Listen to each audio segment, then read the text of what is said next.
दोस्तों, एक महीने पहले हमने अपने वीडियो में आपको चेतावनी दी थी कि अगर वेस्ट एशिया यानी मिडिल ईस्ट में तनाव बढ़ता है तो इसका सीधा असर दुनिया की इकोनॉमी पर पड़ेगा।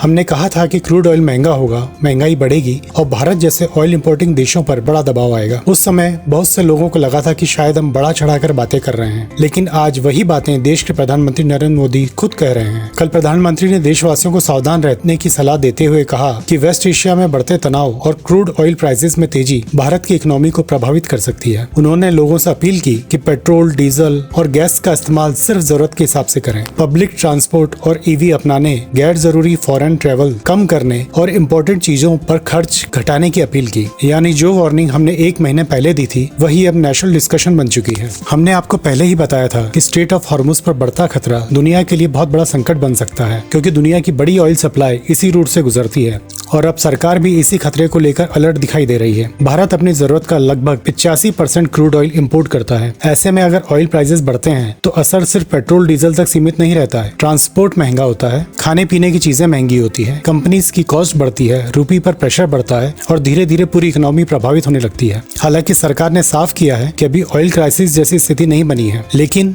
यह जरूर माना जा रहा है कि आने वाले समय में ग्लोबल ऑयल मार्केट में इनस्टेबिलिटी बढ़ सकती है। तो सवाल यह है कि क्या आने वाले महीनों में भारत को महंगाई की एक नई लहर देखने को मिल सकती है? क्या हमारा एक महीने पहले किया हुआ एनालिसिस सच साबित हो रहा है? अपनी राय कमेंट में जरूर बताइए। अगर आपको वीडियो पसंद आया हो तो लाइक करें, शेयर करें और चैनल को सब्सक्राइब करना ना भूलें। धन्यवाद।